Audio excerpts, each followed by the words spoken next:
Okay.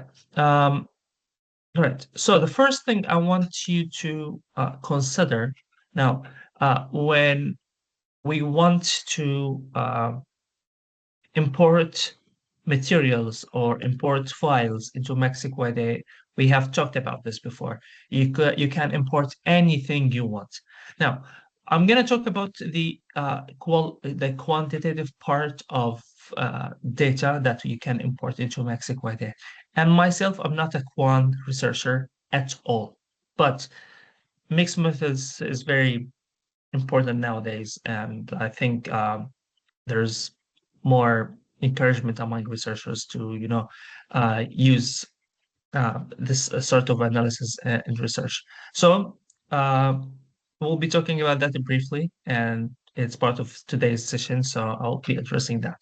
Now, if you open MaxiQuery here, I'm going to share my screen with you.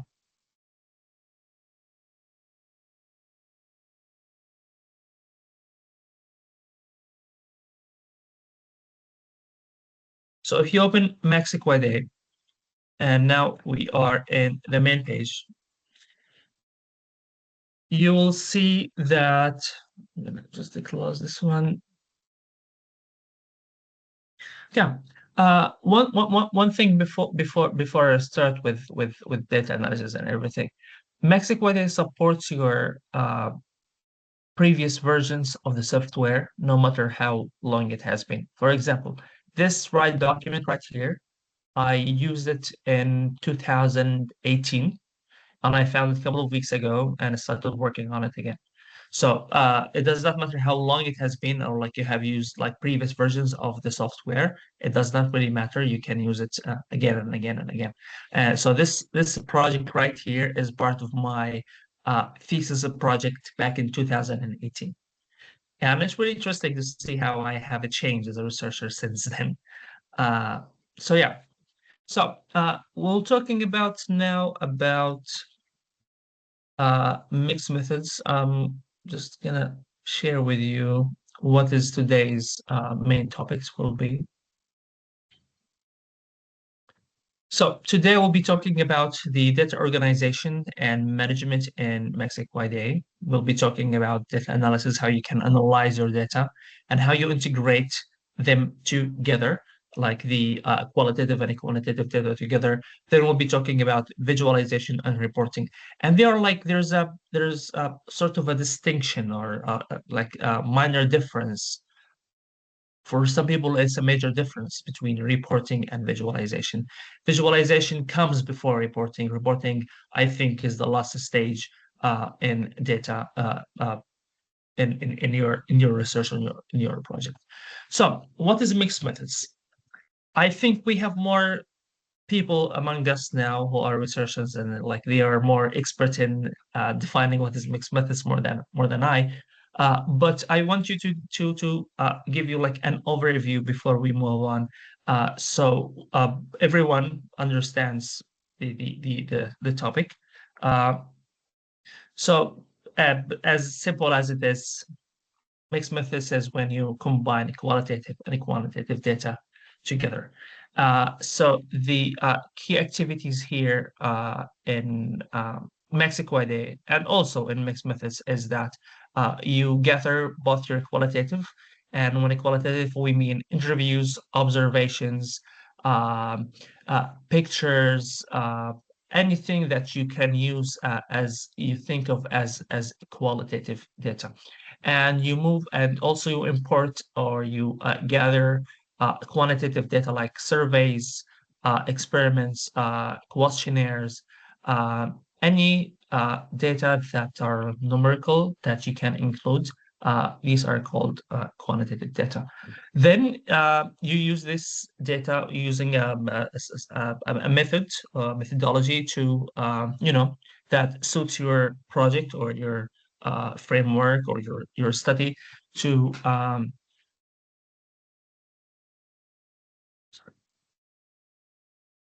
to analyze your data. Now, we tomorrow we'll be talking about thematic analysis, which is my favorite type of research, honestly, like a methodology wise. We'll be talking about that in details. And I'm just gonna say it now. In January, I'll be teaching an online course on thematic analysis and MAXQDA at the same time. So the thematic analysis and MAXQDA will go hand in hand. So if you want to sign up for that, and it's totally free, I will drop the link in my next email. Also, like the good thing about MaxiQuad is that it does not force you to use a specific methodology. For example, if you want to use thematic analysis, there are tools for that. If you want to use grounded theory, there are tools for that. If you want to use content analysis, if you want to use um, combination of methodologies together in the same document, you can use that. And the most important one, if you want to use mixed methods, there are tools for that. And then the next activity or the next process in mixed methods is you want to combine these data together to make a conclusion, and see the differences, or depending on your study, what is the purpose of your study. Now, moving to MaxiQuad. Now, the best way to start working on these things is to use some mock data. I would not start with using like original data before starting analysis. Like, try to experiment with your data, try to see where you can do what you can do. uh, these sort of things are really helpful. And MaxiQuadra offers you a free project. It's available in English, Spanish, Chinese, Turkish, and there's another like and German. I think there's another language. I just can't remember it at the moment. So try to experiment with mock data at first and see how uh, you can navigate the data. Then it helps you as well to, and you should be able to, sort your data type. For example, interview should be in one document, or sorry, like a group document. Interview surveys should be in another one. Actually, like here in this picture in here, I so you can see maybe like same instruction interviews. It has a name, a specific name, a specific way of stating what is this about. This helps. And then we have code organization, and this is where you need to organize your code system. I mean, for example, in thematic analysis, we don't like, there's this misconception among researchers when they say that themes or codes emerge. And for example, in terms of thematic analysis, this is like a huge mistake, because the researchers obviously stated that codes and themes do not emerge. So you need to build a structure for your themes or codes in a way that is meaningful and it aligns with your research. In MaxiQuad, you have the ability to move codes around. You can change the names, give it colors, but be mindful with colors because we'll be talking about this today. You can use as an assistant, not as uh, main tool, as an assistant, AI coding to help you with the analysis, or give you like a second opinion about analysis. And the most important one, or like one of the more important ones, is the how you name your codes, or how you name your files, so you don't lose them, or you lose a track of your how you have a progress through that. Uh, before we move to the app to the to to applying what I'm saying, I just want to have a couple of more points before we move to practice. Try to use logbook entries. I'm gonna show you the logbook in a second. This is very important. Instead of like some people like to write like with like handwriting, and that's totally fine. But if you want to keep your logbook and what you have done step by step, there's a place in Mexico idea where you can type what I have done on this data, what I have done on that date. And create backups. They're very important. I mean, like MaxQDA saves your work uh, all the time. But if you work like different versions, and so you can combine projects later on together, you need to create backups for your work, and findings. When it comes to findings, you need to revise your code system themes, try to check your work in a specific format, and we'll be talking about how you can see your whole report or whole findings in one place. All right, I'm gonna just jump to the software and we can start. I will be sharing the slides and the video after the session. Good. Now, in MAXQDA, we talked previously about how we can import uh, files into MAXQDA. Now, here, if you come to the import button, and you can see there's this data, survey data. If you click here, you will have these three options: import data from Excel, from SurveyMonkey, and from SPSS file. So for example, if you have worked previous years, or you want to like have a mock data to work with or on, you can import data from SPSS files that you have worked on before. They are easily integrated into MAXQDA. It would not even be a problem. Then you have SurveyMonkey and you have Excel. Today we'll be doing with import data from Excel spreadsheet. But for the best practices, I suggest that you do a little bit of adjusting to your Excel spreadsheet. For this purpose, I'll be using my thesis items that I have collected in 2018, which I found again a couple of weeks ago. So I'm gonna be showing you that. Just a second.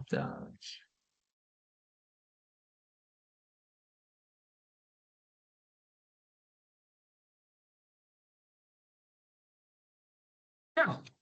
So this is the spreadsheet of how my thesis uh, survey looked like. Lots of numbers, lots of things. Honestly, when I first started doing data analysis, I was really confused. But now this looks a lot easier than before. Now, the first thing you need to do is to give your document a name. Sorry, you need to give the people like the respondents in your document a name. So, for example, timestamps would not be really important, so I'm just going to delete it. Now, gender, age, level of English, all the other things are really important. I'll be talking about each one of them, like I'm going to be showing you these things. Uh, so I'm not be talking much here. I just want to show you how you can do it. This is like my way of doing it. There are like many other researchers who prefer different methods. This is, I think, for myself, personally, this is like the easiest one. So I'm gonna get to that. So I'm gonna insert another two uh, very columns. I'm gonna call this document, and I'm gonna call the other one uh, responses. So I will give this one a survey, and I don't have to copy paste it. So I'm just gonna go like this survey for responses. I'm gonna call it RSP01. So respondent number 1, 2, 3, etc. Okay, I have 28 respondents. Now, this information looks pretty fine, right? I don't have like anything to change gender or age, but level. Okay, so for example, set level of your of English. It's like the sentence or the question like sounds like a bit too long for me. So I'm just gonna go with level of English. Done. Nationality is gonna stay the same. Instead of first language, I'm just gonna go with L1. So using like abbreviations would really be helpful. As long as you know like what kind of data that you're working with or you're working on. So it will be really easy to do that. To save time, the end of editing would look like this.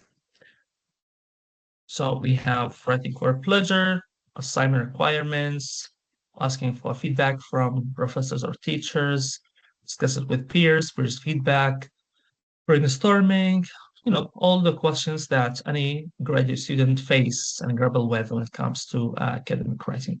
Now, I have these here. Now I want to have them, I want to send them, I want to import them to MAXQDA. So the way to do that is, well, you're going to save it first, obviously. I'm just going to go to my desktop and save it there.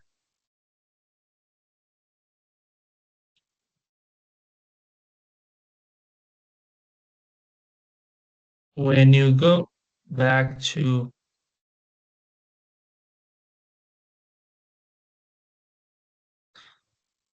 now we are survey data again and MAXQDA, and I want to import the data now. So import data from, I'm going to close that one because it's not going to work that way. Uh, so I'm going to take the file from here, make sure that you have the one that you want. Right, I will have now this new document. Import data, and this screen is very important because it will help me a lot in my upcoming analysis. So the documenting group uh, is document which we call the survey, and the document name is responses. If you shift them, it will have a different sort of results. Uh, so these are not part of the data preview that I wanna have. Now, you now gender variable, like whether gender is a code or a variable, you need I mean, again, if I'm not really much of quant researcher, but I know the basics of these things. So I'm gonna go with this. And the good thing, even if you made a mistake in here, you could just edit it in the data uh, place when we finish. And once you finish, do you want to like code empty cells or not? If yes or not, that depends on you.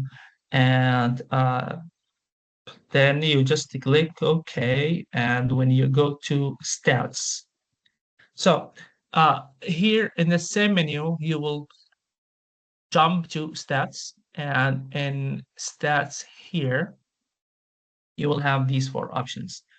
Our button is obviously start with all documents. If you click here, you will see this new window. I'm going to share it with you because you can see it.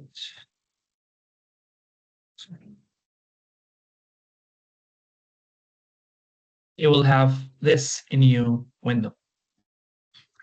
Now, and this new window is typical to some degree as SPSS that I think most of us are familiar with.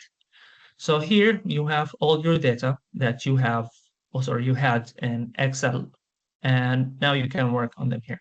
But yeah, it just like it looks a little bit off. There's like something missing or something like there's something wrong, right? So the best way to do like to edit the information here is really simple, right? But before we talk about it, I just want you to see to like to navigate together this window right here. Now, here you have the menu where you can, have the uh, the functions or the tools that you can use. Like, for example, here you have the frequencies. We'll be talking about it in a minute. descriptive statistics. You can compare groups, cross tabs, t-test, all the things or most things that you actually like all things that you SPSS can do. You can do it here, but in a more easy, friendly way. Correlation, Pearson, Spearman scale, all these things that sounds frightening and scary. You can do it right here. Uh, Here you have how many documents, sets, if you have sets of documents in the main area, work area, you will see them here. And here you can say 48 cases. 48 cases, it means that I have 28, here surveys, but I have other surveys or other like for example, this is a semi-instruction interview. Sorry, these are open-ended questionnaire. These are same-instruction interviews. So they list everything in here if I want to see it. Now, I don't want to see everything. I just want to see my files, right? So I'm going to go to variable list.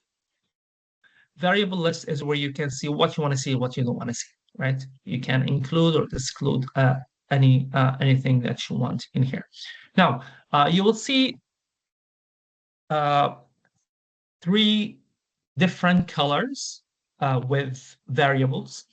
The red ones are metadata. So they are part of MAXQDA. MAXQDA imported or created these ones. The blue ones are your variables. The green ones are coming from your data.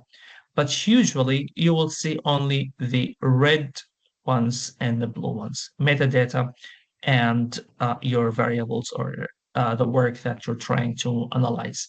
So here I like if you don't want to see a specific part of these documents in your data editor screen, you can just click right here, and I don't want to see these things. Okay, paragraphs, gun. Yeah. Now, do I want to see gender? Yeah, I want to see gender. So in Mexico, they remember when you have to go one by one and do it in a very complicated. I honestly don't remember how I've done it before in SPSS because I have done it for like 3 weeks, and then I gave up. Then this is where like I got to know Mexico and started my work with the software for my thesis. So here for this one, it says like the variable type is a text, okay, with the label and the missing value. So if you come here, for example, for gender and you click here, you will have this. What is the value? What is the label? The obvious thing is that if it's 0, it's going to be male.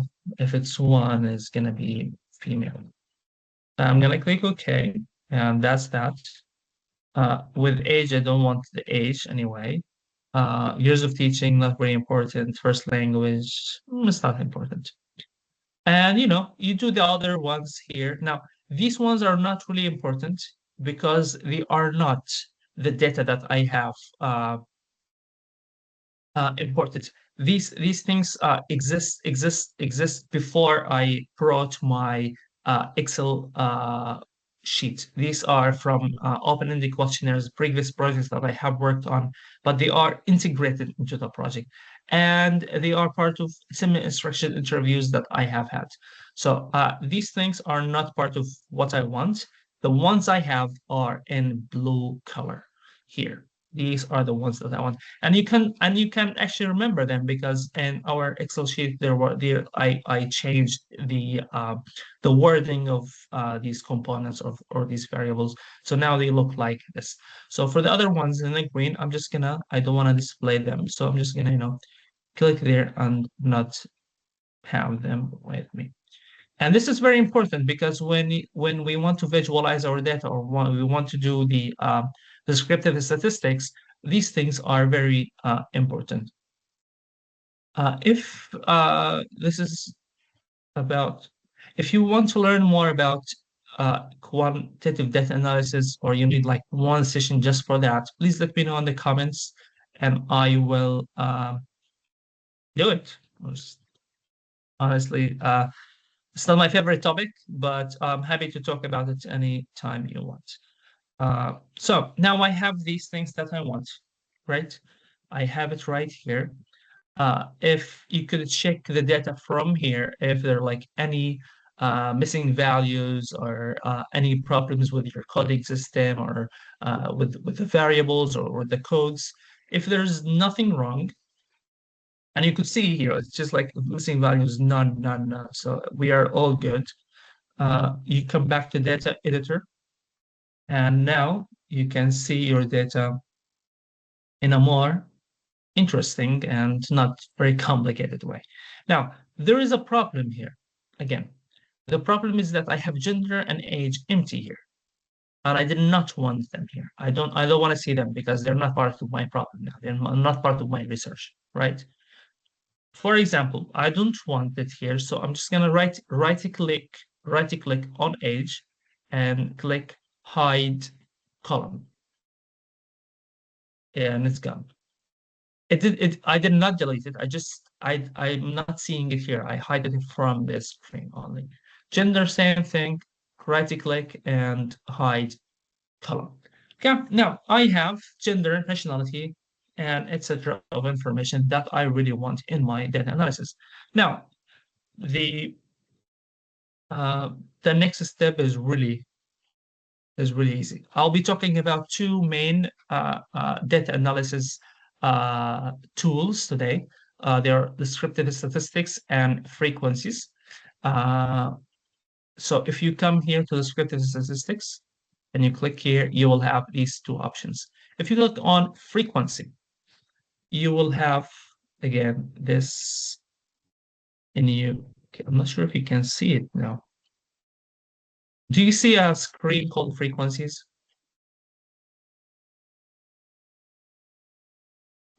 Yes, we can see that. Oh, we were able to see it. Now it's gone.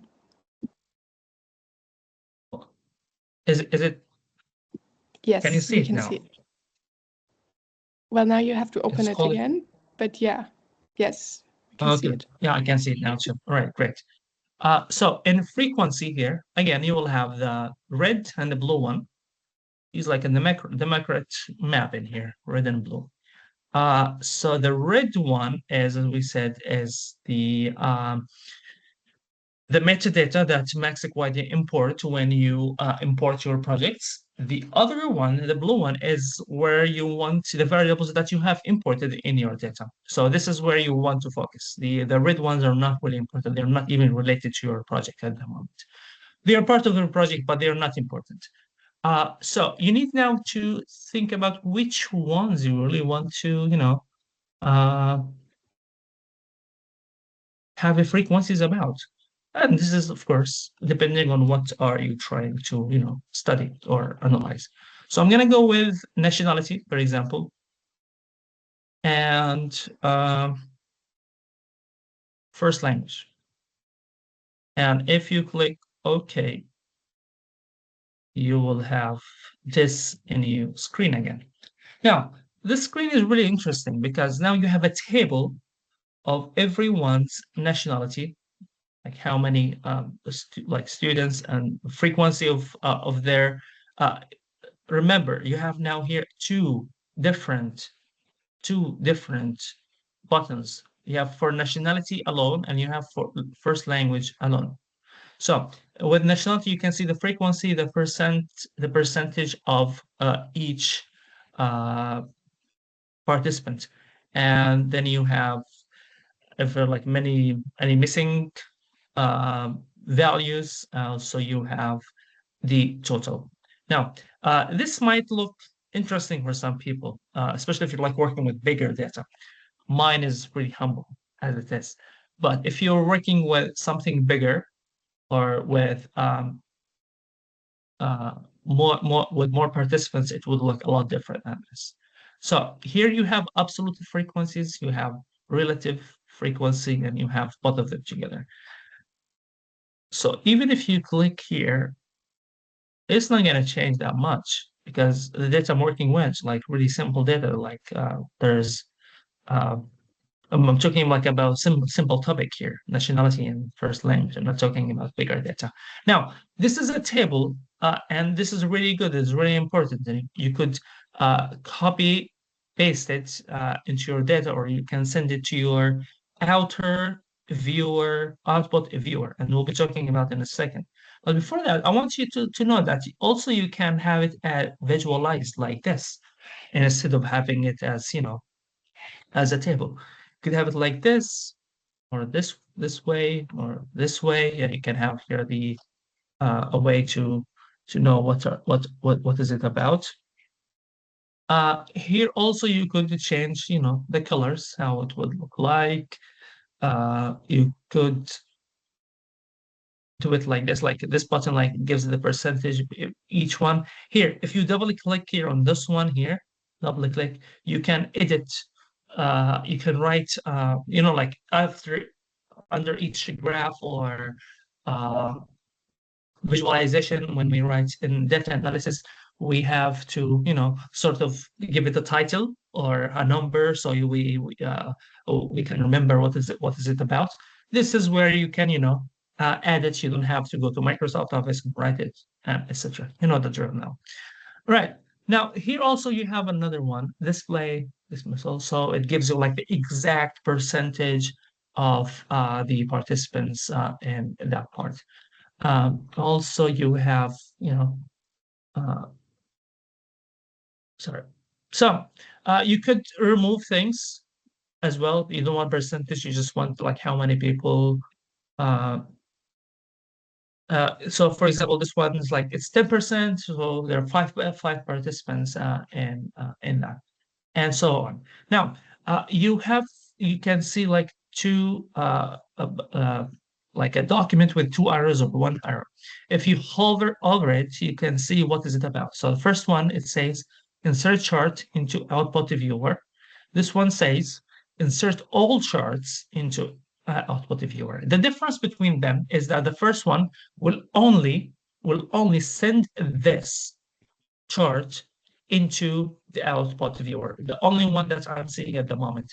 But assuming that you have viewed or you have seen all the the materials or the frequencies that you want, and you want to send them all at once, if you're dealing with like more than 5 or 10 and you don't have the time to go for each one and send them, this button is the one for you.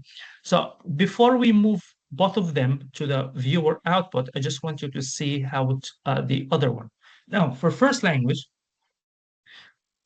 we have missing languages in here. We have, Arabic language, English, and etc. It looks interesting, but the missing one is really a problem for me now. So I would go back to L1 and try to uh, see what's the problem there. But assuming that I don't have any problems, I would click Insert All Charts into Output Viewer. Now, once you do that, you can close this one, and you will notice that the software took you to the output viewer right here, and it has inserted these two. So usually they will send these two. So if you have worked on something before, you can see it here. Nothing gets deleted. Like these are some of the previous things that I have worked on. So nothing gets missing unless of course, delete it. So now I have it in here, and at the same time, they give me here to the left what these things are about. So it will be easier for me to go back to them. Sorry. So if you click on frequency here, it will open, it will highlight the areas where I have, imported the data. Any questions so far?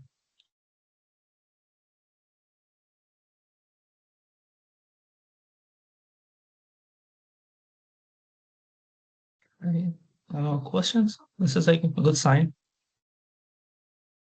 Yeah. Now I'm gonna go back to my data editor, and I want to see, I want to have descriptive statistics. Now, descriptive is statistics. Here again, I want to analyze specific data in my research.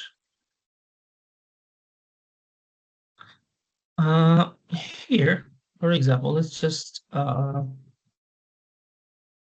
the sake of today, people who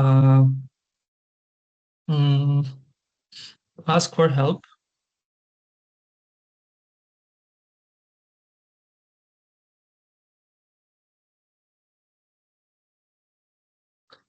Now, with descriptive statistics, you cannot add variables. You need to add codes.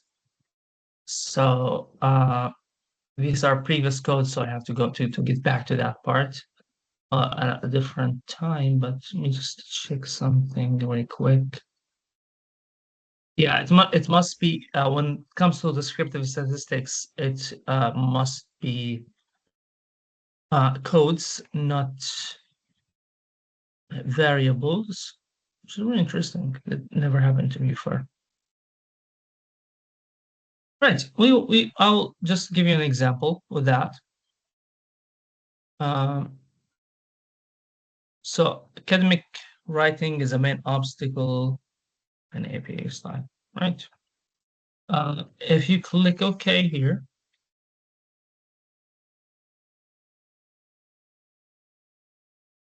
and we all know that N is the number of participants. The mean and the standards, all these things that I'm not really familiar with as qualitative researcher. I think you can, sorry, see them right here, visualized in different ways. We'll be talking about this a little bit more details when we like progress with our topic today. Any questions so far?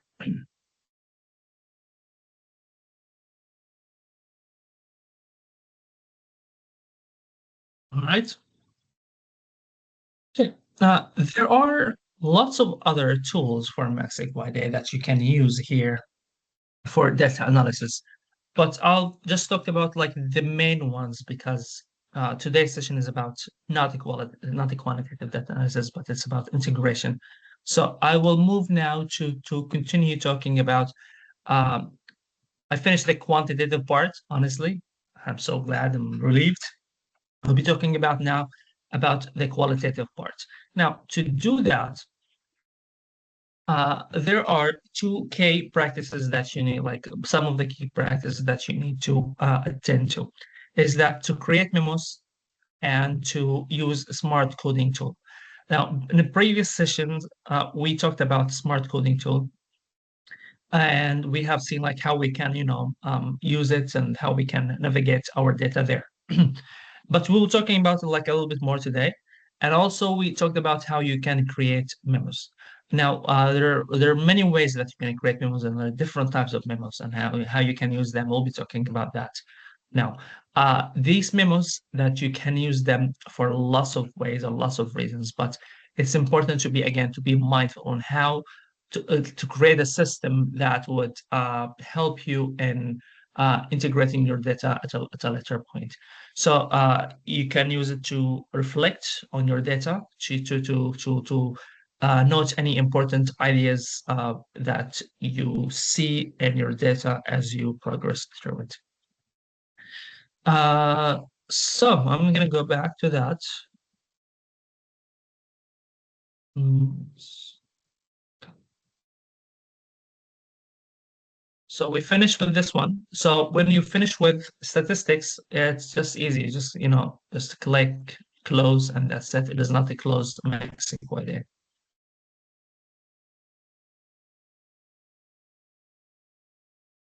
So we are here now. So I have in this like qual data analysis, I have semi-structured interviews with some participants that I have interviewed in 2018, sorry, 19. So these are here. And back then in 2019, there was no AI transcription system that you can use. It had to be manual. And it was really long process, but it was worth it. So now I have these here, and we were talking about memos. So I'm gonna go back to the home section. But before I forget, I wanted to mention about the logbook. So here in home section, if you click on logbook, you will see an empty document. In my case, it's not empty because I was taking notes of what I have done on specific dates. So here you could keep a journal, in other words, of all the things that you have done, and like stage by stage or specific things that you have done. It's like Microsoft Office document right here for you, so you can, work on that in a more closed, like in a more um, focused way. Uh, so this is really interesting to read this all over again after like years. Uh, so here we go back to the memos section. Now, memos, they are very important part of MaxQDA. Like they have their own menu on in the software. So as you can see here, there are like many types of memos. And we talked before that documents, they have their own memos. In documents, they have their own memos. Media, they have their own memos. Codes, they have their own memos. You have like free ones that you can use, if you want to have like something that is not related to any of the previous ones. You can have a memo for your project as well. Now here you can overview all your memo systems. Like so if you click here, you can see it as a list in here. And if you click on any one of them, it will take you to that memo and to that specific part. But also you can search in memos if you're like looking for a specific word. Like for example, I'm gonna go with the most obvious one is academic writing because this was my thesis about. Run search. So it would highlight the term academic writing in all the memos that I have like written that phrase in. So it's really interesting. It takes you to the exact thing that you want. Uh, Another thing I wanted to mention is here. If you click on all memos, it will show you like you have like the imported like the memos that you have used before. Sorry. So here it shows you like you have two free memos, you have 25 code memos, 11 in document memos, and so on. These things are really important because otherwise, like to get to your research in like in a lot easier way, rather than trying to open each file to find your memos. And yeah, one more thing I just forgot. Yeah, sorry. You can print them. So you can print memos and all your project, like for example, I'm gonna go this one, it would like this. So all these are all my memos. If I want to print them, I can print them if they are really that important for me. And they should be because it's your research. Um, so assuming that I'm gonna give you like an example from here. I was working with this one, and this is the most troubling one that I have ever used, interviewed a researcher. Uh, so, for example, I'm gonna here we're talking about how supervisors uh, can be considered a challenge in academic writing. So the short answer was yes. The long answer is that we need to work more cooperatively together to bridge this gap when it comes to academic writing. So now this look very long for me to include in my analysis, and I'm sure like there are lots of codes that I can come up with from this one single answer. So what I can do is that, as we have done in the previous sessions, you could paraphrase it. And to paraphrase it, you can just click on this button in here. the orange one, it will open this new window. It will take you to the analysis part. You can see like in a sort of a gray color that the paraphrase mode is on. So you can just highlight the area where you think you want to paraphrase. I'm just going to go with this one here.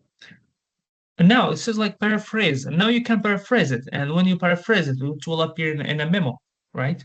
But I'm just gonna, for the sake of time, I'm gonna go use AI Assist. I would never use AI Assist immediately, but we are short on time. So if you click here, you will have it in seconds. Okay.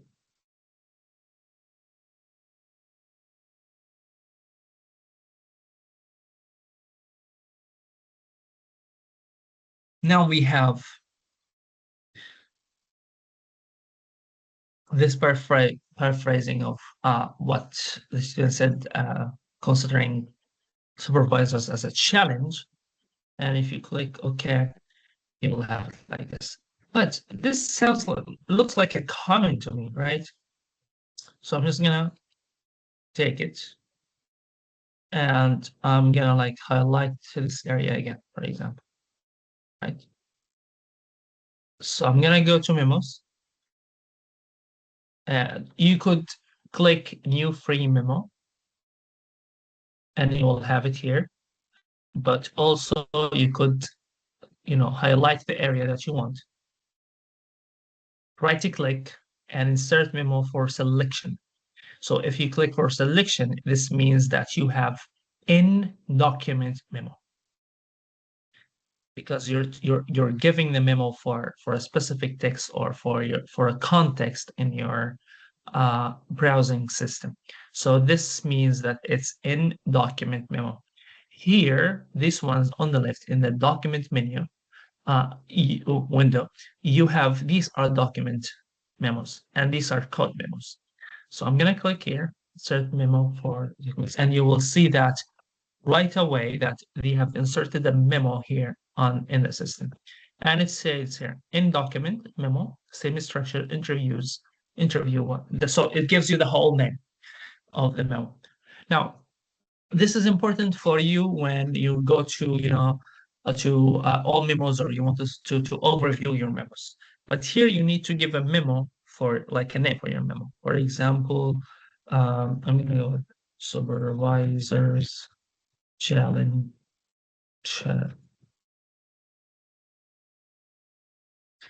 in academic writing.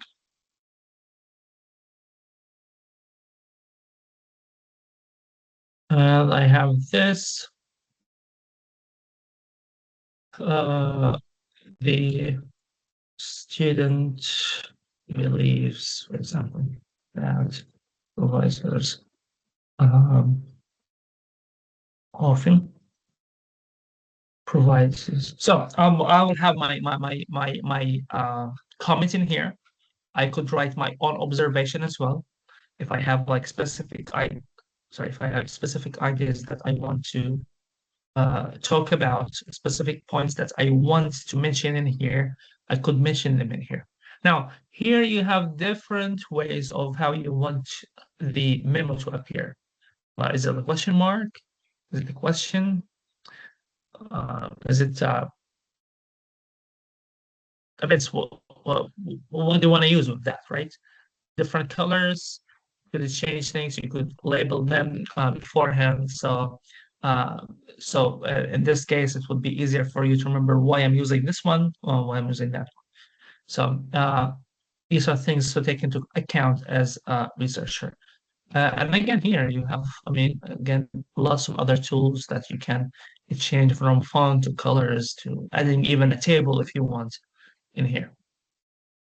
So now I added this one. It's here, it's right, it's good. Now I can move on to another session, sorry, so another document. Now, for example, I have this one in here. If you click here, there's nothing, it's empty memo.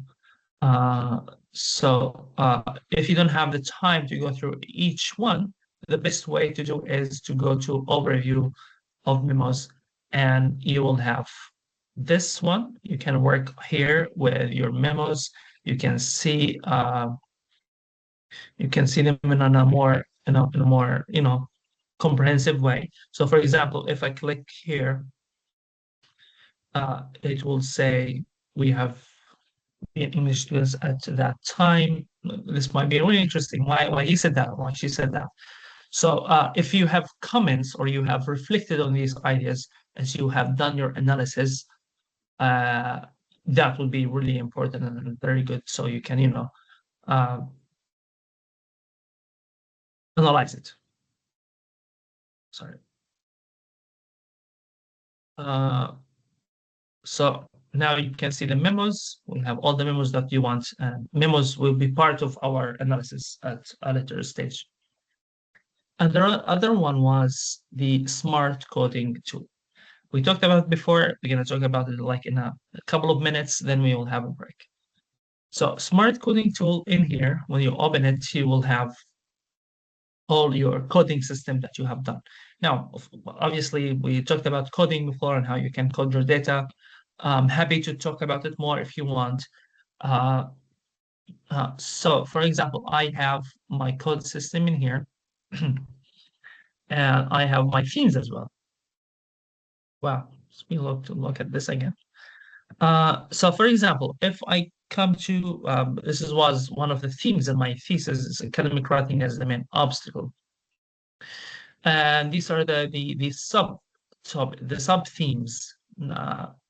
For the purpose of today, I'm just going to call them codes and subcodes. Even some subcodes they have subcodes. So I'm gonna go with, for example, citation styles. So all you want to just like you can just click on that part and you can see it in here. You can see the coded segment and the code. And if you have any comments, then you can see which interview you're working with. So it does not open one interview; it opens all interviews or all documents in the same system. Now I have these. Now they are more focused system or more focused screen for me so I can work with them more.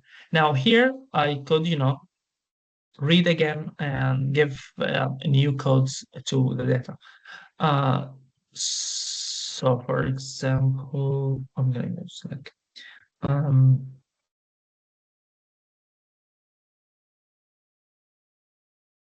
so this is a problem. For example, the student does not know how to use citation.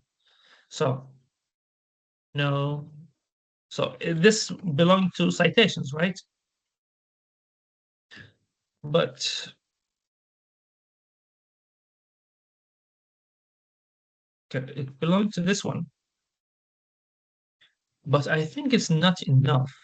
I think there's something missing with this one. Like it's like I don't. You need have something. Okay.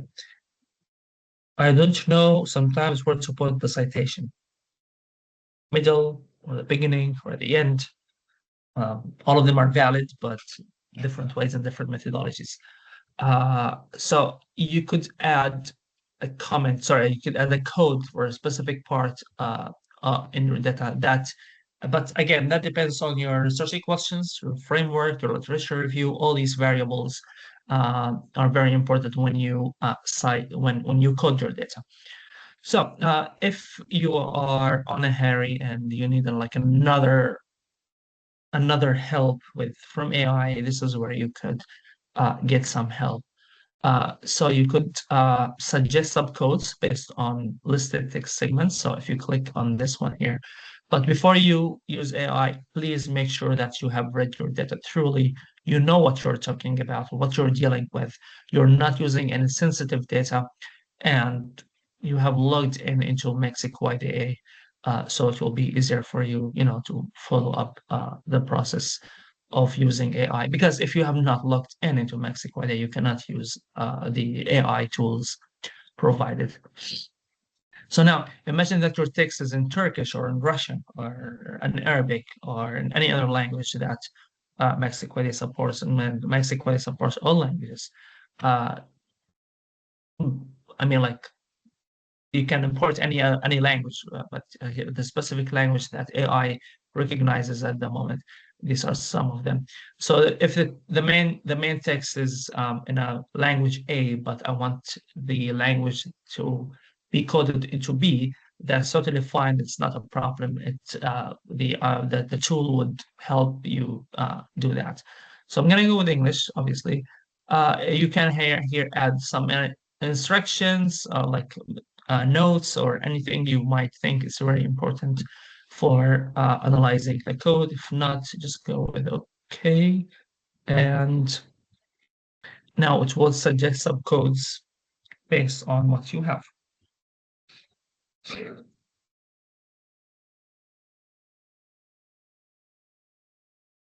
So,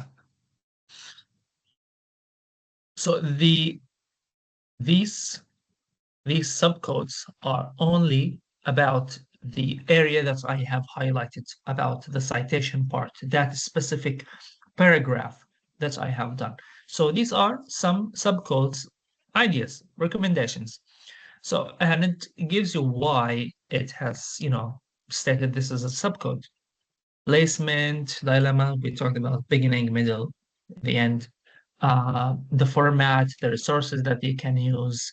Uh, so all these things like direct quotation and indirect quotation when it comes to writing, all these things are has been mentioned in this specific paragraph. Can you see them? Yeah, you can see it, right? Uh, So these things are very important. It's really interesting to see them. But however, they are very, very, very important, very interesting only when you are familiar with your data, when you have done your part as a researcher and you have analyzed it and you need a second opinion or a second eye on your data. This is where AI could be valuable, and it is valuable in these cases. Now, I could you take them and I could, write a little bit more, refine the data a little bit more, uh, uh, include a memo as well, and write. I have used AI on these things, but write your own reflection into your data. And once you finish and everything is done, you could have a word cloud if you wish of the data. So, for example, this would look like this. Again, you could play with word frequency or with case sensitivity, depends on how you want to, visualize some part of your data.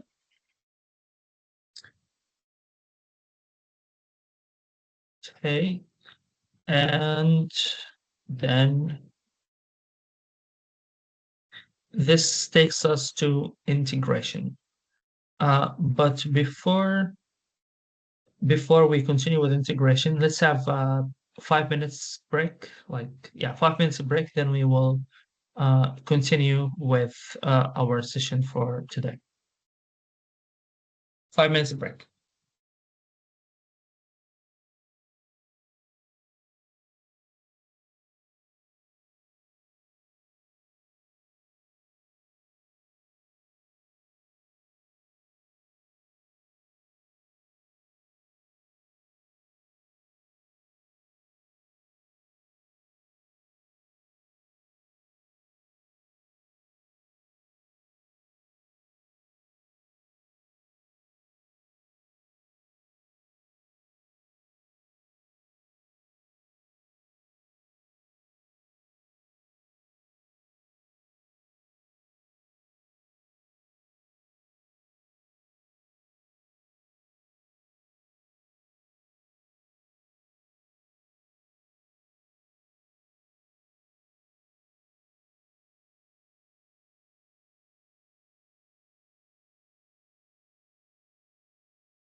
Okay, I think we are ready to resume our session.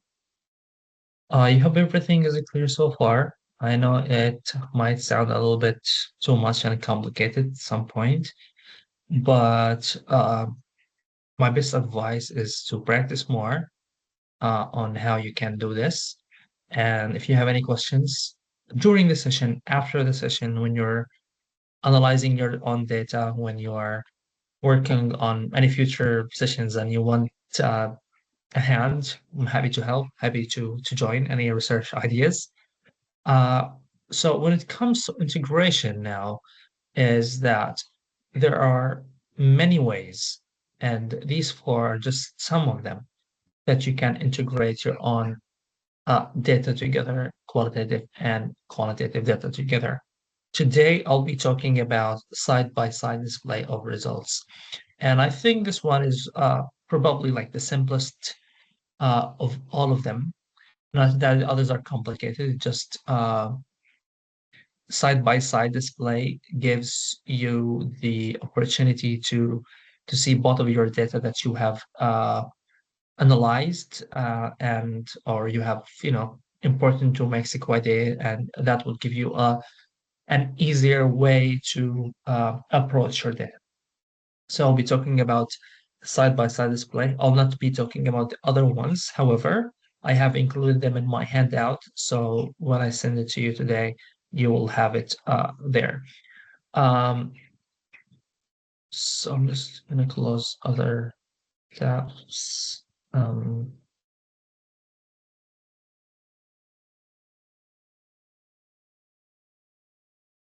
Second.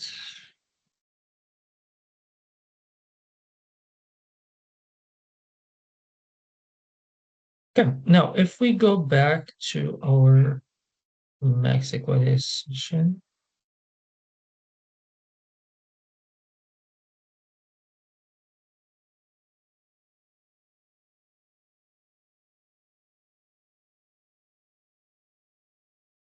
okay, here we go.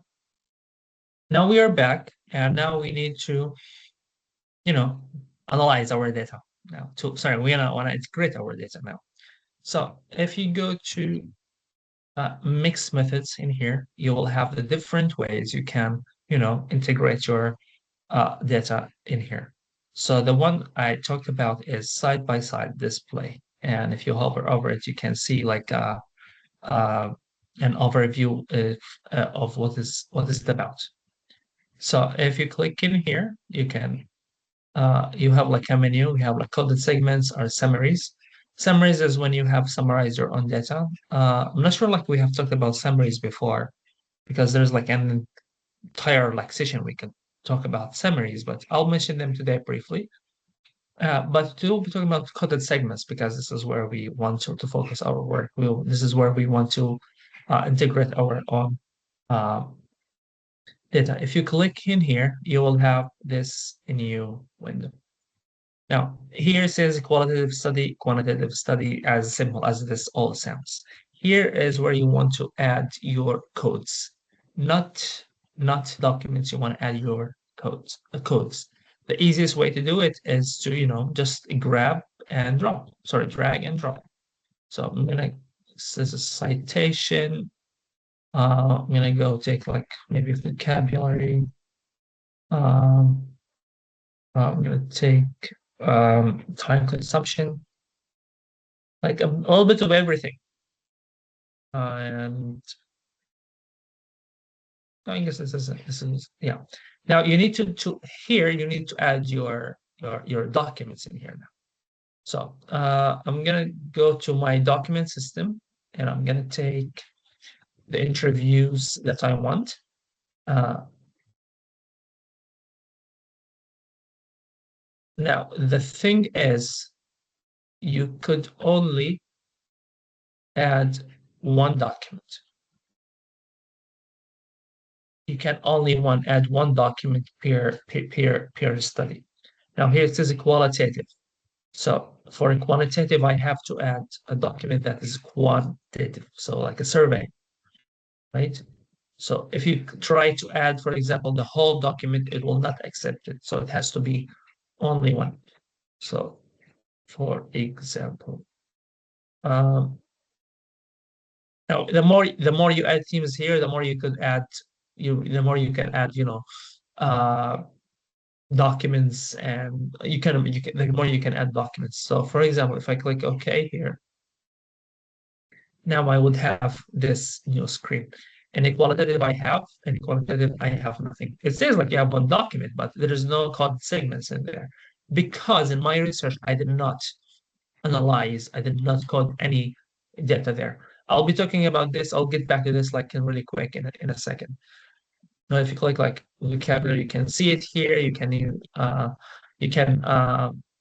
write comments. You can display with like the coded segments that you have done in here.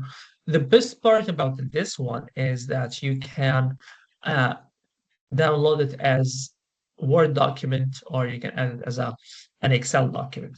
So you can see them, you can have all of them like ready in a specific place if you wish you have to have them that way. Now, I'm gonna go back to these ones, the surveys. So if you click on a survey, and it will open like,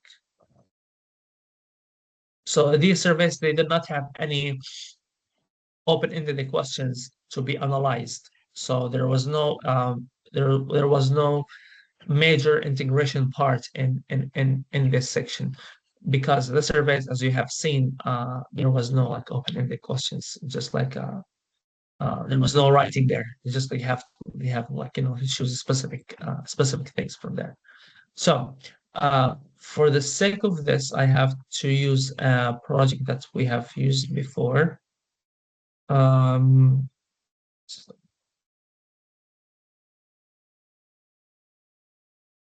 so here in survey, you can see that if, for example, I open a survey, now I have this is an open-ended question in the survey.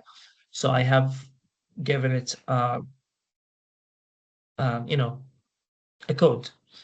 And a different one, this one has no codes, for example. This one has an answer because I like it. It has like specific. So if your survey or questionnaire has open-ended questions and you have coded those ones, the side-by-side display would be the perfect fit for you. If not, the other ones, cross tabs, segment metrics, would be a better options for you. But I would go with side by side at all costs. Uh, so when you click here, side by side again, I'm gonna go with coded segments. So I have added survey open-ended questions. I added like which qualitative study I want to work with, and which quantitative one I want to work with. And if you click OK, you'll have nothing here because you added the parent code. And in the parent code, you have no codes. You have no like any coded segments there. So you have to choose a code that, not the parent code, you have to choose a child code, subcode. So we're gonna go back again, side by side display, coded segments. I'm gonna delete this one, and I'm gonna go down here. Okay, why would you spend more time on that? I'm gonna take this one here. I'm gonna talk about other activities again. It's a parent code. There's nothing in there. Uh, type of flexible work arrangements. Okay. Now I have. I'm gonna just click OK here, and now I have it in here. There's nothing much, maybe because in the quantitative part, there were codes, but here there were no any other codes. So you could see like where like the areas that you have coded, which areas you have not really coded. So I'm gonna go again in here, and I'm going to go to interviews again. Berlin, check maybe with Celine, maybe Celine has done something in here. and you click OK. And again, same thing. So here it shows that Salim, the interview that I had with that person did not reveal any findings. But when it comes to this one, it has revealed, you know, you could see your the integration of your data in one place. In my case, I don't have that data to like that findings on the qualitative, but I have it in the quantitative, and you have seen the previous example as well. So it depends on how, like the kind of data that you want to integrate together. So if you're, for example, if your survey or questionnaire had open-ended questions and you have coded them, that this is a great way, to show that um, the combination of these things. If not, um, the then again you could work on the project like separately. You could still integrate them together, but uh, you know, in a more and like you need to use the other features in MaxQDA. I'll not be talking about all of them today because we have another big topic coming up in a second. But this is how you can use the side-by-side display. And as I said, you could, at the end when you finish or you know, you want to have the final outcome or pre-final outcome, you could download it as an Excel or as a Word document. Um, Before I move on, thing I want to talk about. Yes, I guess. Okay. Now, this now takes us to visualization and reporting.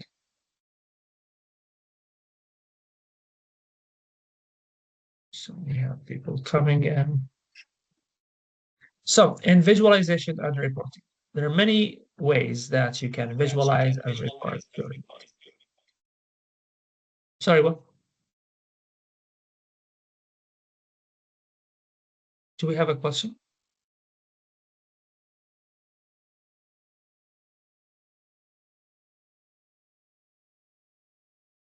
Okay, no questions. I thought there was a question. Okay. Um, so in here, we'll be talking about three main, actually, I'll be talking about all of them today. All the visualization and reporting tools that you can use in MaxQDA. So I'll try to fit it in 45 minutes or maybe like 40 minutes. Then I'll be open for any questions that we have. So we have Code Matrix browser, we have Code Relations browser, we have Max Maps, and we have, I think we have all these tools as well after that. So I will be talking about Code Matrix browser first. So if you go to MaxQDA again,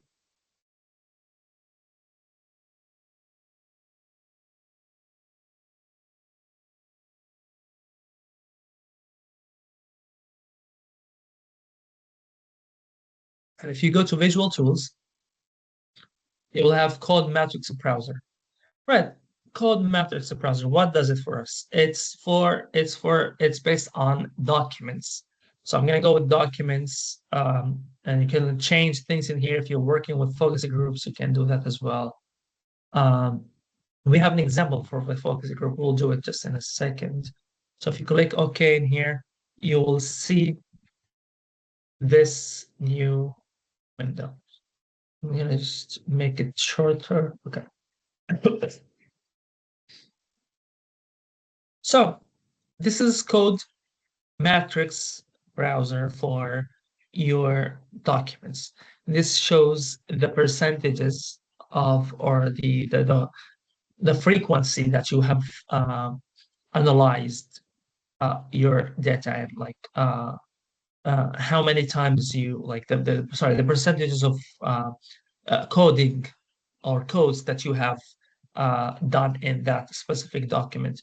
So you will see that the ones with lists activity here with like less coded segments, but the one with more than the expected, like coded 6 segments. So the darker the color grows, it means that you have done more codes in there. And here give you the total sum of that. But here you could so it gives you like it by document. So you can now here you have all your documents in one place. You could see how many coded segments that you have done, how the intensity of the coding system. You could also see what is a second. So you could see it like this is like how many segments that you have done. Uh, yeah, you can see like how many times you have done, or you could do it like as percentage. You can add like colors or without colors. You can visualize it this way. So the smaller the circle is, it means it's less. The bigger it is, it's more. And you, of course, if you hover over it, it will show you how many how many coded segments that you had. So this is one way of visualization of your uh, code system versus your documents. So you can see both of them together in one place. You can have them as like as circles, but also you can have them as squares. You can have them like as previous ones. You can have them as percentages only. You can have them as well like this. Now this like this is like look like a visualization. If you click on there's like a table next to that. So if you click on the table, it will open the segment matrix, which is another way of integration in MAXQDA. So if you click here, you can see your data in a more focused way. But we don't want that. We were just talking about how Code Matrix browser could visualize your data. Now, if you want this one and you find it really interesting, all you need to do is like the camera part here. You can just like uh, take a screenshot to your clipboard and you can paste it anywhere you want. You could add it as an Excel table. You can download it as that. You could also export it as um, image or add it to your website, or you could edit it as a Word document, and you could include codes and in the system. But also you could add it to this one, QITTT. We have not talked about it. Tomorrow we'll be talking about it because we'll be talking about thematic analysis tomorrow. But so this is one way of visualization, of visualizing your data in MAXQDA. So Code Matrix browser focuses on integration of your code system and your document system together in a more, yeah. Another one is Code Relations browser, which is like right next to that one. So if you click Code Relations the browser, you will have this new one. Now it says select codes, 0 selected. Now here, all you need to do is you go to your coding system and you just activate that one code that you want, or the codes that you want. So you will see here activated codes. You can do that, or you could do all codes. I'm just going to do all codes. Now, this is as rows. You need columns now. So if you want to compare specific codes with other codes, and you want to find the relationship between both of them, this is one way of doing that. So I'm going to go with activated codes, this one. Now, if you have a bigger screen, it will be like really easier for you to navigate all of them. Now, when I do it, it might look a little bit really crazy, but we will see. So I'm going to do that, and I will have this. Now, here I have some of the codes. These are the codes that I have activated. So I have specific codes. Here are all the code systems that I have. Now, again, the colors shows the instance, like how many times I have coded this specific part. So when the color is like more brighter and more stronger, it means that the coded segments are increasing, or like they're more than the light colored ones or the dim colored ones. So you can see it here, and you can see the sum percentage of like how many for education, how many coded system I have, coded segments, I have 32, and free time, I have 36. So these things are really important. And also you can see the paraphrasing, how many times you have paraphrased these specific codes. So this is, again, same thing, but code relation browser as it sounds. It's for your coding system, for to compare and contrast and find relations between your coding system. And again, you could do the same exact functions. You will have a different, mildly different function here, another one, the code map. If you click on code map in here, you will have this new map here. Now, the closer the dots are, the closer the codes are, it means that they are more frequently happened, or like they're more, they have more relations or more connection together. The farther away they are, it means that there is no relationship between these specific codes. So, for example, between AI education and domestic work, there's a like that it's really far away from each other, so they don't have any connection between them. So if you click on format here, you could change things from here. You could show, for example, show relations as lines. So if you click here, so it asks you like the frequency of that. You're like one up. I'm just gonna go with one, and you could select display frequency line with reference frequencies. If you click here, it will show you this a new visualization map of your coding system that you have activated. So if you activated more, you will see more codes in here. If you activate specific documents, specific codes, you will see that those ones. Now, here between between AI education and childcare, there is only one connection, one frequency, one coding system has connected them together. Meanwhile, between family and friends and free time and self-care, there are like four. And again, the thicker the line is, it means the frequency is more. The thinner it is, it's less. So all these things, or all these details, are very important when you write your analysis and when you want to explain the graph for your readers. So here you could change these things. These things are new in Mexico. They were not before in previous years. So font size reflects numbers. So for example, if the code is bigger, it means that the frequency is more, or you could say like size reflects number. So the bigger the code is, it means that it's more frequency, the smaller it is the other way around. And number, you could also add the number of codes. So next to each uh, code, you have like how many times this code has been applied in all your document system. So you can see it more clearly here. This looks really interesting to you. You could print it. So if you print it, it would look like this. And you can edit here. Some like you can write the like title, and you could like edit the footnote if you want to include that. So if you go back to start in the same part, now you can copy it and edit it later on. You can move things around.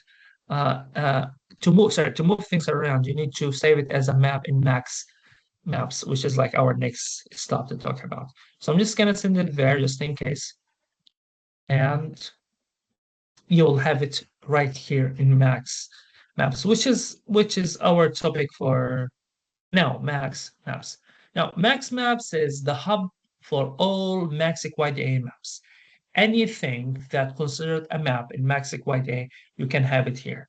But there are also a lot of other things that you can do in here in Max Maps. You could create conceptual maps. You could create maps for your coding system. You could compare between code systems and between documents in MAXQDA. I'll be showing you some of these functions for today, but in the handouts I have included a detailed table of how you can use each one of them and an example on how you can apply that. Now I have this map in here, and it's good to give it a name, but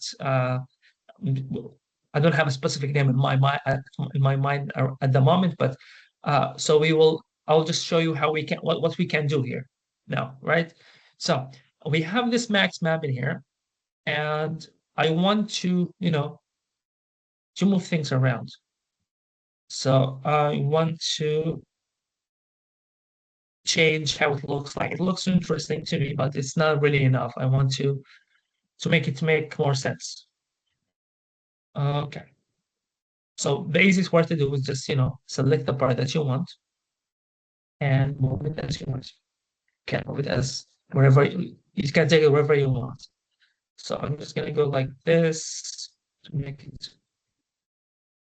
Okay. So typical red day. Okay, this looks good.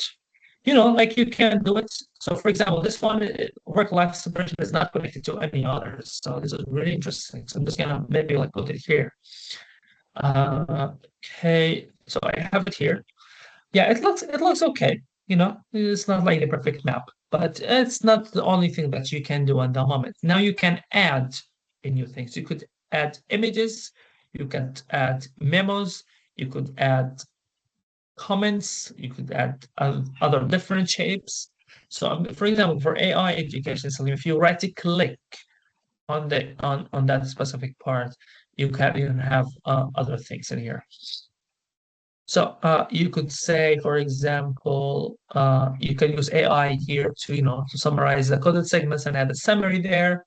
You could add subcodes to AI education. You could import, and this is the most important one in here is import.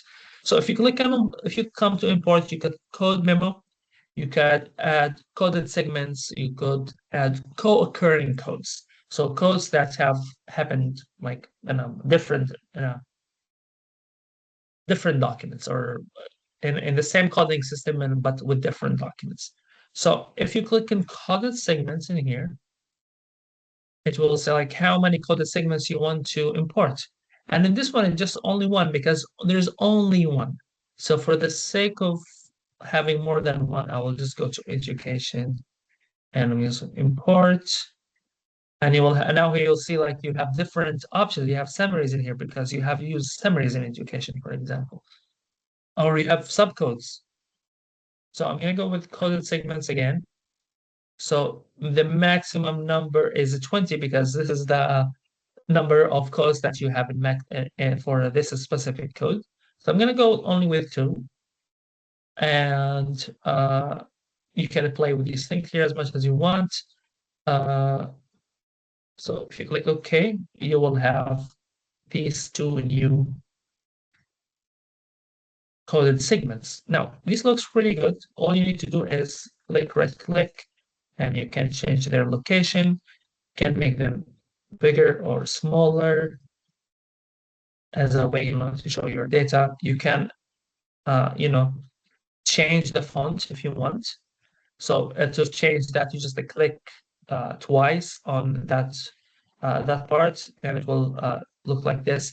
You can edit your data from here,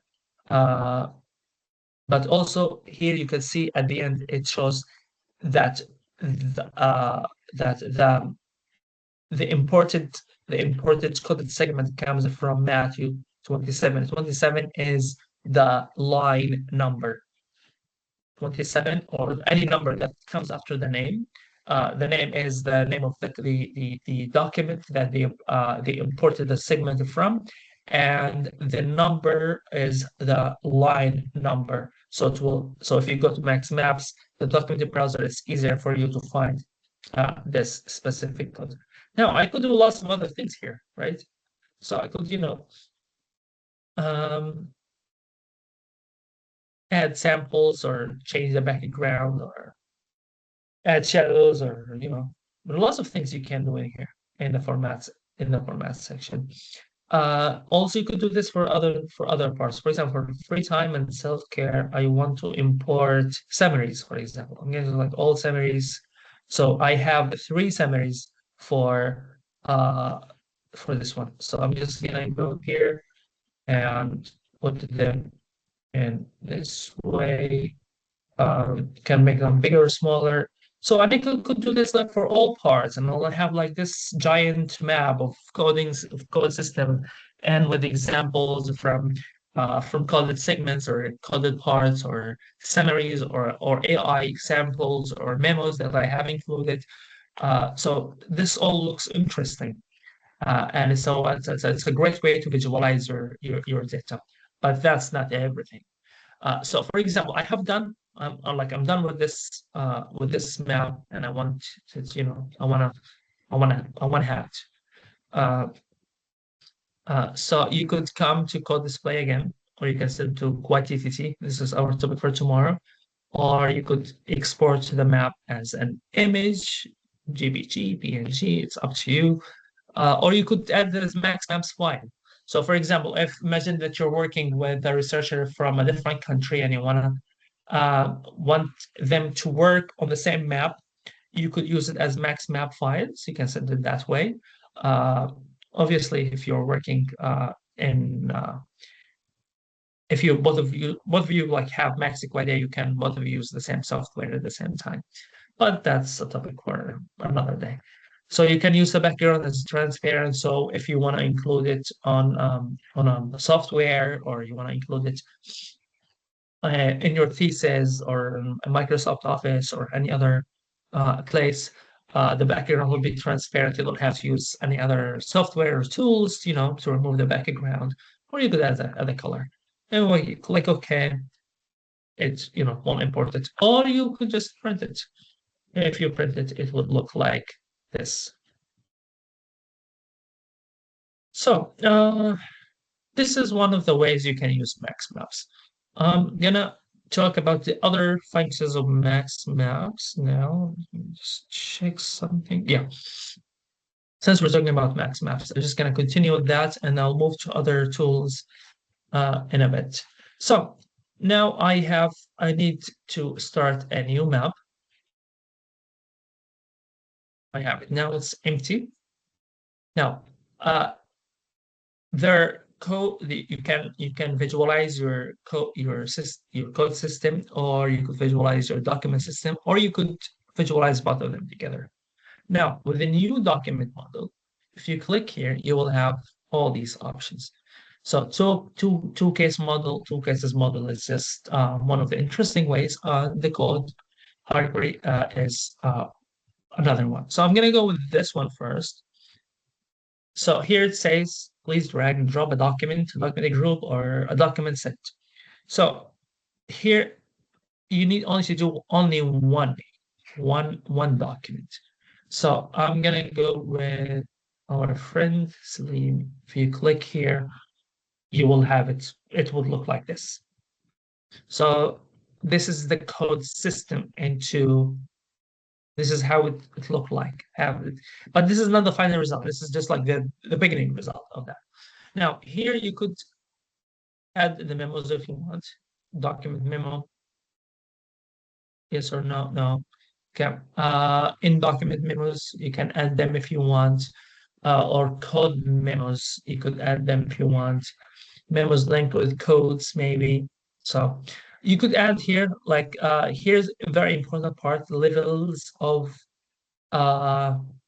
subcodes. So some codes they have, like, remember, like we have parent code, we have a child code, which is a subcode, and some subcodes they have another subcode. right? So this is the level of subcodes. Like you want to like to go 1, 2, 3, 4. It's up to you how your coding system is working. You can also display only activated codes. So remember when we activated specific codes, so they stay activated. So now you can only show them, but I want to have all the codes related to Salim.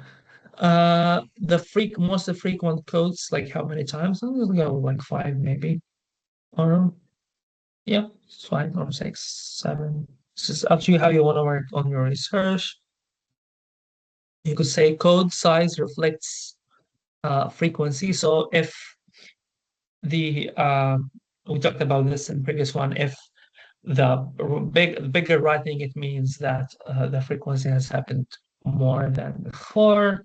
And when you finish, you could just click use model, and now you have this beautiful map in here. Now I can do lots of things with this map. Now, it looks like a really simple map, but again, you could do lots of things in here. So for example, I want to have like an example for each of these codes, right? So I'm gonna go with education, and again, I'm gonna go import coded segments. There's only one anyway, so I'm just going okay, and now I have this one, but it looks like pretty far away, so I'm just gonna bring it closer. Okay. Now I have this one here. I want to give another one for flexibility. I'm gonna go import subcode. So we have flexible hours, we have home office. No codes with the flexible hours. All of them are home office 19, and you can see that with the line in here. Now I could go to this one and I could, add another subcode. So I'm gonna go import coded segments. I'm gonna go like with 2 examples, for example, and I'll have it like this. Now I have these 2 in here. Okay, for example, with this one, the happy face, I'm gonna import coded segments to another 2. I have these, but now all you need to do is, just drag, sorry, you need to highlight it and drag it somewhere where it does not, affect your data or the visual. So yeah, you can, add different things. You can just okay, this here. Now here we're talking about the amount of hours. Like there's a memo that I have included. Now the memos here, like, they don't like really interesting to me, so I can, change how they look like. So I'm gonna go here and insert memo text as a label. So it would look like this. But oops. So it would give me an example of that memo, but I don't like it this way. So I'm gonna um insert codes, coded segments. Okay. I'm gonna like number 2 is like the perfect number so far. So I'm like, okay, it will give me 2 examples in here from my data on amount of hours that I have mentioned before. So it give me an example code from my document system. And it knows that because I have done my coding into that part. So now I have, for example, this map for a single code, single case model for a single document. I could do that for more than one document. I can do it to compare between two documents. Now, every time you have a map here, MAXQDA maps will save it for you. It will not go away. You will not lose it. But again, just to be the safe side, make sure that you save your file. Control S all times, it will save your file. So I'm gonna go back to start again, and I'm gonna go with again this document model. I'm gonna go with 2 case model, but I want to have a new map first. So two case model. Now here it says drag two documents. Okay, let's go with Chris. And you see, it did not give me the new screen because the software is waiting for my second document now. And I'm gonna go with farming.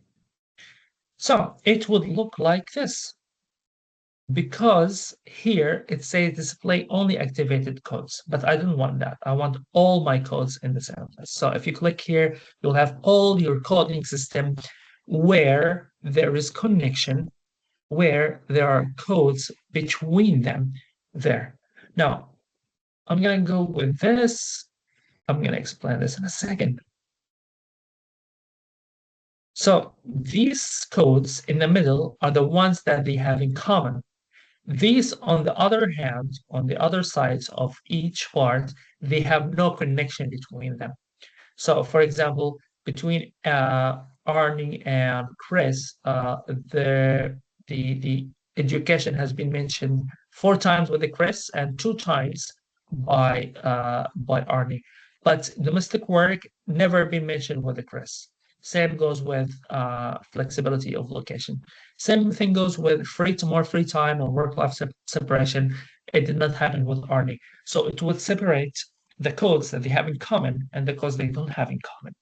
And this is interesting to see whether I have done something wrong with my data when I did my coding, or this reveals an interesting information or data about my data. So here you can see the ones that they're not connected, they don't have anything in common, but you can see the ones that they have in common with. Now, again, here you could do drag and drop things, you can move things around, you can make it more visual. You could add, for example, with this one, with there's a positive thing. What is the positive thing is about, right? If you don't remember, your own data, or you want to have a more interesting way of showing your data to your supervisor or for the journal that you're working with, or even for yourself, is you can import coded segments in here.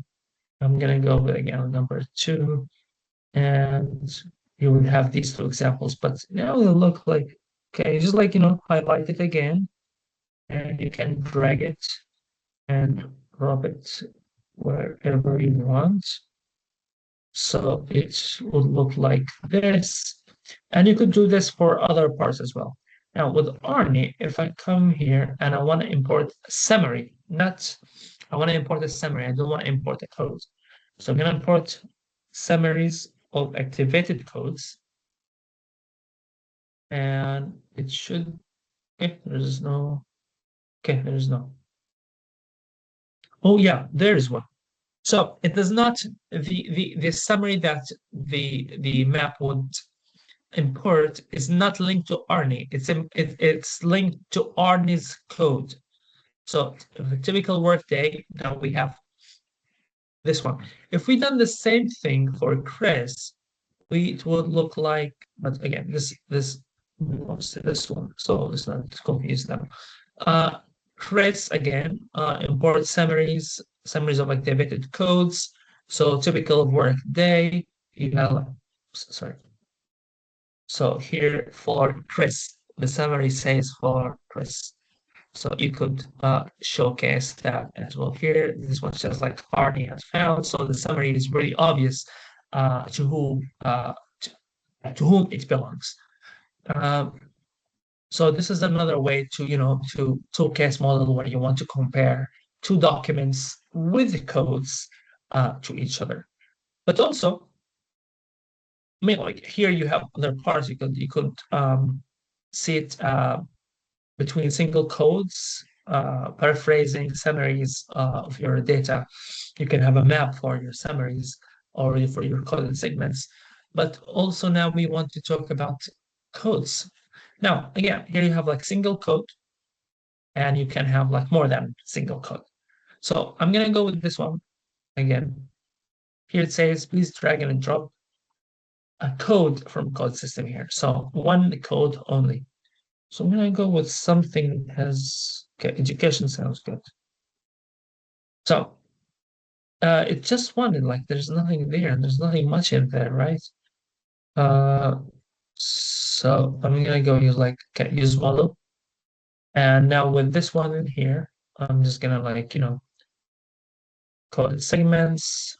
There's only one. Can I have an example in here? With this one, I need to import as well call segments. I'm gonna have this. Now I can move things around. You could show the your codes and subcode system how they evolved. You could show examples from your coding system. Uh, Now, if you have screenshots from your data and you want to include them in here, this will be the place. If you have like specific pictures, you can add them in here. It would look like this. Uh, but also you could do it something like code distribution model. Okay, again, one code now. Uh, Drag and drop the code from the code system in. Okay.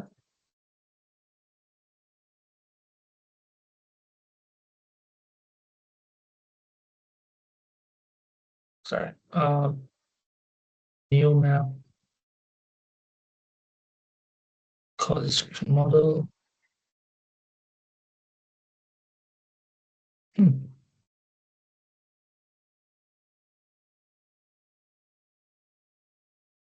Yeah. So to do that, let close the other ones. Okay. So I have now this one, and I want to add my coding system in here. So I'm just gonna drag and drop the things, the codes that I want. So I'm gonna amount of hours. Um, in the code distribution model, you can add more than one code. Uh, so work-life separation, domestic work. Okay, this sounds about all. Professional commitment. Okay. Okay. Now,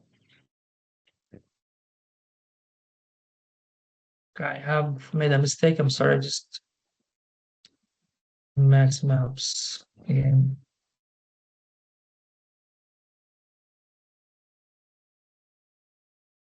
So here is the work is individual. So the map would not uh, initiate something for you. You need to do the work in here and visualize it as you want using the features in here.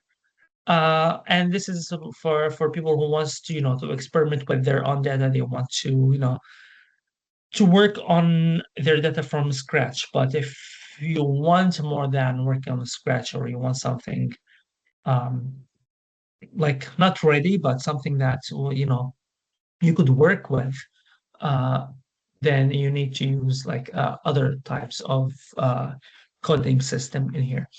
I'm gonna go with only one more before I move to other parts. Like for example here, um, code here model. No, okay, code subcode. All right, this looks good. So I'm gonna go with again with education. But we talked about education before, so let's just see something different.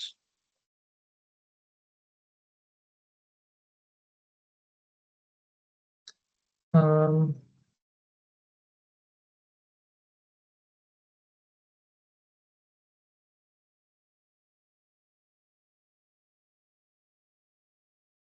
Free time and self-care. Insert more codes. Okay. So here in the co-occurrence model, sorry, you can add more. You need to see the intersection between codes. So the more codes you add, the more you will have a better visual of your own data. And remember, if you add parent code, the chances that you'll not get anything because parent code has no coded segments. So try to find the ones that fits better, which are like child code. And once you finish that, click no, and then you'll have this crazy map in here. So this map shows the intersection between models. Now, before you see the map, you have like, play a little bit in here by code frequency, or you could show like the frequency of co-occurrence of codes or connected by numbers. You could the levels of subcodes. You can add like subcodes as well, uh, only for activated ones or for all of them. We're gonna go with all of them. I just want you to see how this will look like now. If you click use model, and I don't want to see this, like, okay, take it down. So if you look at this one here now, this a map of how, sorry, you cannot see my map again, I guess.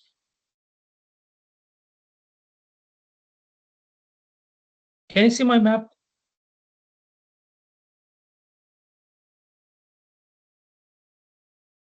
Okay, there you go. So these family and friends, typical work day, childcare, work-life separation, these are the most codes that have been used, or they're the more the hub of coding system in here. And these lines represent the code frequency. So see, like now these numbers represent the code frequency. These are the intersection codes that have happened in these documents. So you can again change things. You can move things around in here. You could change the colors of line. You can change the lines and colors. All these things you can do it from here. If you want to, convey a specific message or a specific language, here you could add comments, or you could take it as it is and explain why there's intersection of codes in your own data. To be able to, so the here you will see maps, layers, and library. Library is where, sorry, maps is where you have all your maps in here. And here also shows map plus saved automatically. So all maps are being saved automatically. Also here you have, these functions here where we can like shorter, like bigger screen in here. So these like simple functions that everyone knows. This is about code maps. Oh, sorry, about max maps. There are lots of other functions. Sadly, I don't have time to talk about all of them now, but in the handout, you will find them in details. And do you have any questions so far? No questions, I hope. Maybe. Okay. Then let me talk about the other ones. So the other tools, or the other visualization tools that we have are the following. We have the table code line. We use it for a single document. We talked about code matrix browser. We talked about second one. Whether we have document comparison diagram, we'll be talking about that. We have code relations browser. I'll be talking about that too. So if you have any overlaps between your codes, this is the way you can do it. And like a couple of other ones, I will mention them. Then we will have Q&A, and after that, Q&A, and we will finish session for today, and tomorrow we have two major topics.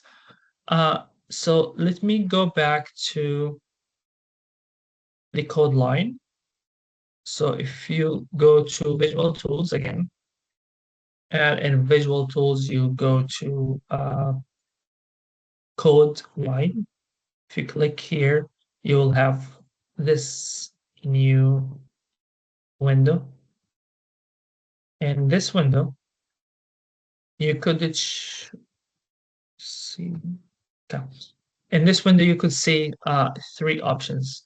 Only for activated codes or not. I have a specific codes I have activated, but I want to use for all codes actually. So if you click OK in here, you will have this new code. This new map shows how many times per paragraph your codes have the frequency of your codes per paragraph. So these are paragraphs, paragraph 1 and 2, 3 and 4. You can see the frequency of your coding system in here. And that's why I said you should be mindful when you choose the colors for your codes, because it reflects. Now, these colors they're not in vain. Like they have a specific message to you that how you have coded your own data. Now here you could use it to to see your data in a more focused way.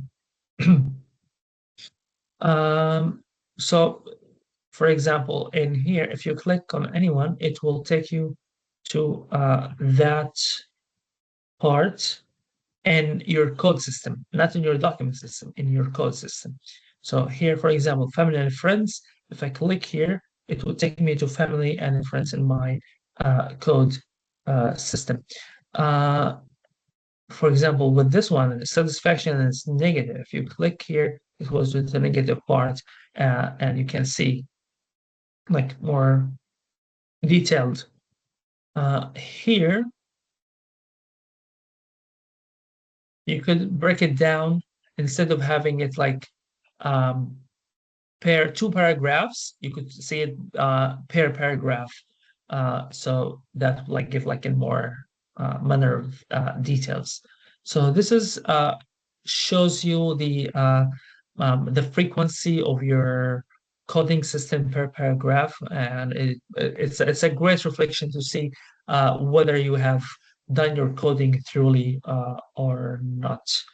The other one is we talked about code matrix browser. We talked about code relations browser in here. We talked about code map as well. I'm gonna just one more time.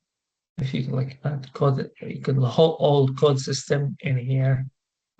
Then so these ones will be ignored as is written here because these are the parent codes. Parent codes, they don't have any coding system linked to them, so they ignore them. They are not part of the map they will create. You click OK, you will have this map now. Now, this map might look really intense and probably has no meaning, but if you take it to max maps and you try to differentiate between things, it will be with a great value. But also even here, you could see the relationship between these codes. For example, here you could see between this one, if you like hover over it, you can see what is it about. This one is about stressful commute as part of the focus group. There is no relation between this one and paid work or unpaid work. So this is really interesting to see how these data evolve with each other. You could remove the grid from the background, font size, all these things. You can do them, and then you can take it to max maps, and you can work with it in a more focused way. Also, you could copy it and paste it anywhere you want. Here you could change things. You can like the proximity of codes in same document. So if you click here, just an example, it would look like this. You'll have a different different map, a different way of how your map look like. Now, this looks like really intense, like it's all coming together because I have to use all the coding system. It's better if you use like, specific codes. So I'm just gonna go with only activated codes in here. Okay, we don't have any activated codes in this. Yeah, we have. Okay. So if you click here, you will have this more interesting and more easy to understand code. Again, occurrence of codes in same document. So if you click here, these are the codes that have in the same documents. It shows you how many codes, two codes. These ones, like family friends, like have like 40 times in the same in two documents only. So these are, each format in here, it has its own function that you need to navigate as you approach your data analysis and your research. Another one is the document map. So if you click on document map, you will have this in your screen. So this one only allows single documents, so you cannot have like more than one.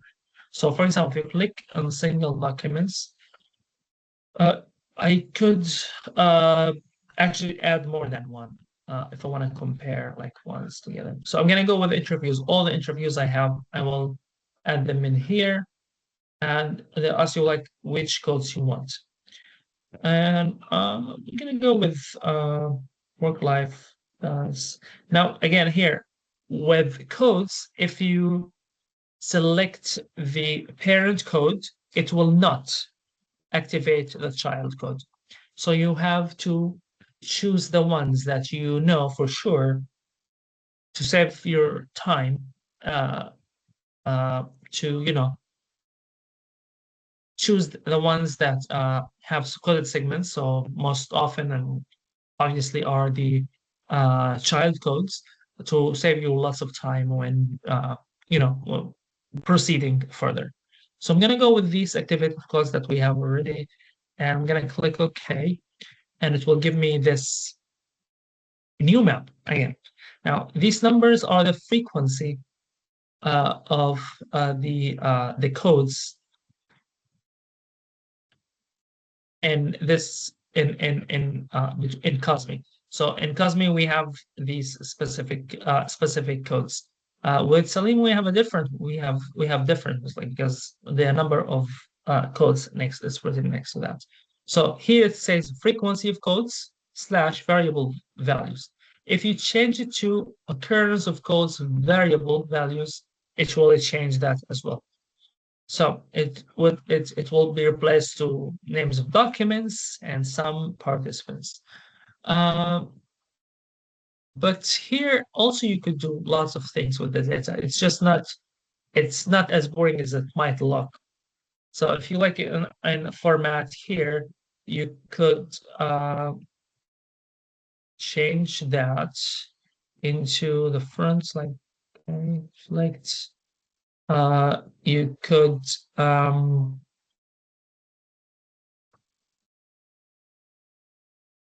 save it as a map in Max Maps, and from there you could add specific coded segments. You could change the things how depending on what you are expecting your data to look like or why you are using the document map section in your research. So again, here in the document system, you can change lots of things in here depending on the purpose that you are after. Then we have document comparison chart. If you click on document comparison chart, okay, if you have PDF files and you want to include them, you can use them here. If you have media files, you can include them as well. So I'm gonna go with text and table text only for activated codes. We click OK in here. You will have document comparison chart. Now this one in here, you can just like change as much as you want. is shows you the if you click on any part, it will take you to the document uh, to the document. That's all. But it shows you in your own document, in the documents that you have, based on the codes that you have activated, how many times you have coded that part. So this is the frequency.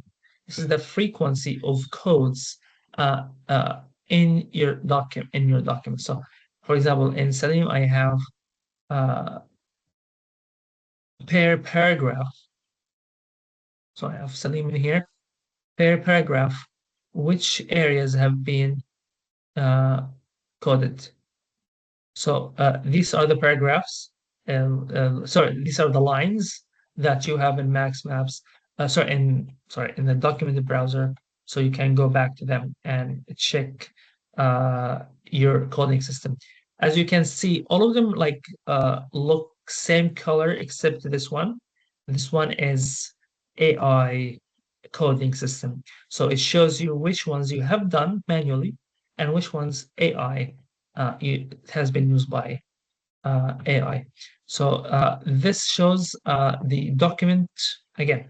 This is for shows you like the document um, frequency and comparison between your documents. How often you have coded your data in these documents, if there's any overlap, if there are like any documents that you have not coded there, you have not touched at all, you can see that. Which tools or which documents that you have used AI tools to, for analysis. So it shows all these things. And I think this is I use this one if I want to show my supervisor or my team or whether I have a real data or not. You cannot make up data using some people would make up data, but here this is an example that I have used real data in my research, and it's very important for analysis as well. Um, so again, you can use the same things. You can export it, picture, or extend it quite easy. Another tool is we talked about about document portrait, and this is really important. It's really interesting.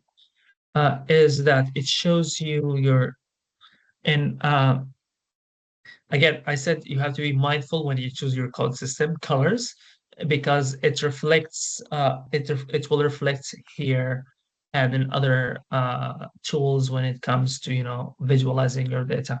So this one shows me that this is my document and my code system uh, uh, frequency. So the most frequent one in this document now, with Berlin with Salim one is typical workday, childcare. These are the ones that I have coded myself. This is their frequency, but this is the one with AI education. Imagine I want to do with something different. I want to do it with, for example, with Chris. Right. So with Chris, I'm gonna go with document portrait. Okay. And it shows only one color. I can do it with more documents. Okay.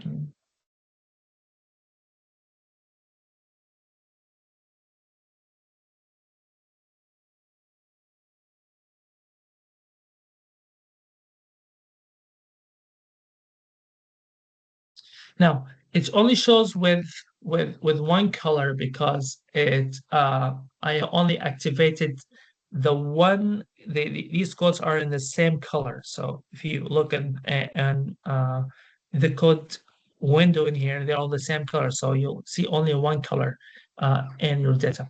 But if you want to see it like overall, document portrait only for activated codes, yes, then you will see the frequency of your codes and press interview this way. Which one's like the most frequently coded and which one is the least coded. These are the paragraphs. So if you click on at any line, or sorry, at any column, it will take you to that specific part of your data. So for example, I'm gonna click on like on the green one here.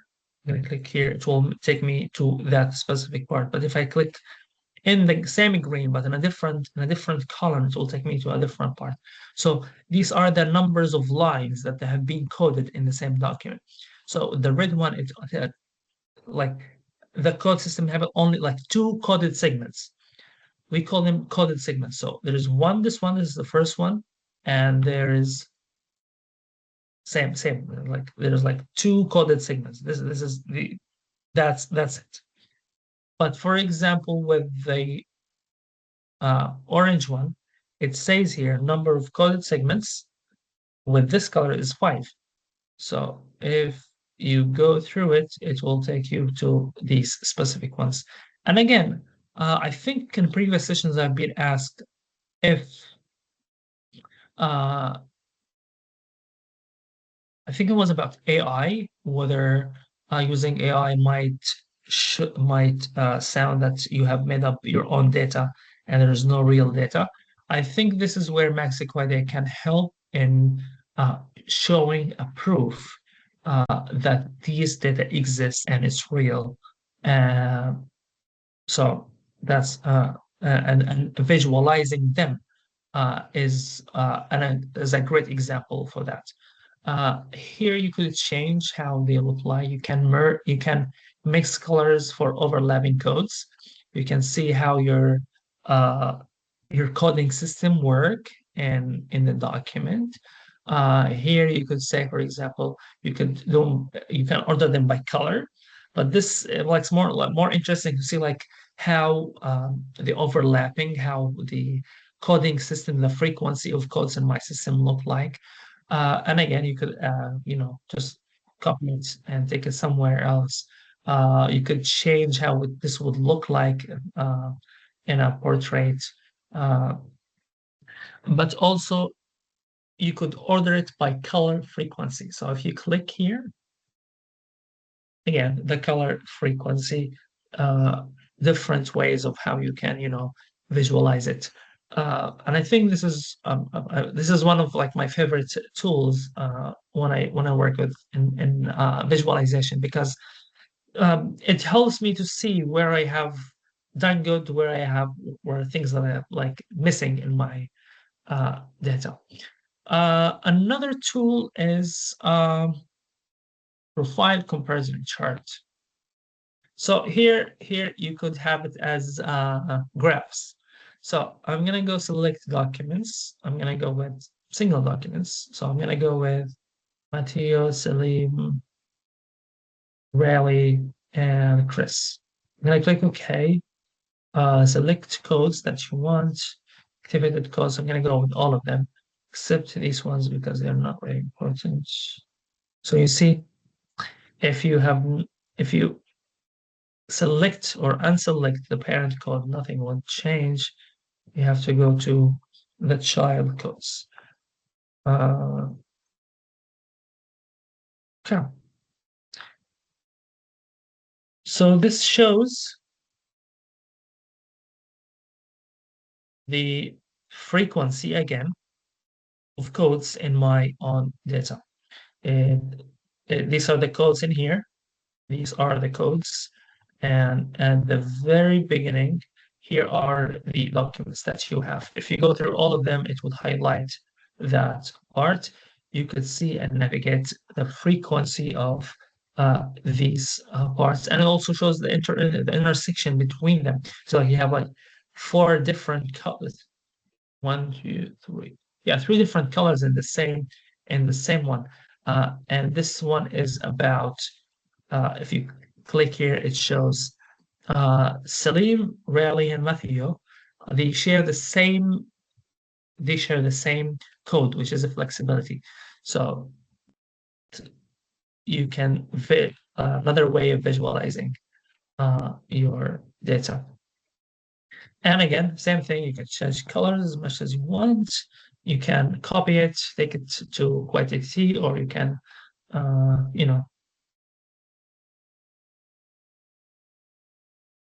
you can select variables as well.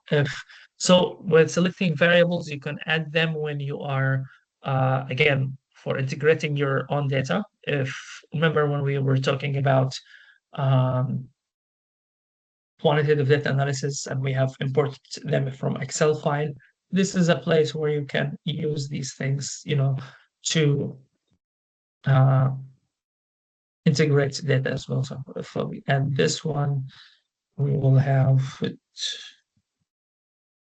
somewhere here.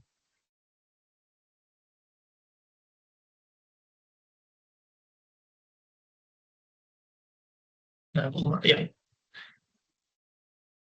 it's like all your coding system are here. So children, nobody mentioned, only one person, only Salim mentioned children. So you see, you can integrate your data even as well here in the profile comparison chart. And if you send it to QuickTT, you will have the whole map there for you. Or you could, just export it. And when you export it, it comes with a transparent background, so you don't have to worry about removing background at any point. Another two things, I guess, and we finish the session, is we have word trends and we have color trends. And as they sound, you could have multiple documents in here. I'm just gonna go select documents. I'm gonna go with all Berlin interviews, and so it's added them here. And now with the select codes, I'm gonna go with family and friends, work, childcare, you know, just an example. And you will have now this new visualization of your data. Now, if you want to add codes, you can add codes. If you want to take codes, you can just delete it from here. You could see here when you hover over it, the percentage of coverage in your own data. And it's a great way of visualization instead of like doing it manually, instead of having only tables in your research. Uh, it offers you many options and many different ways of visualizing your own data.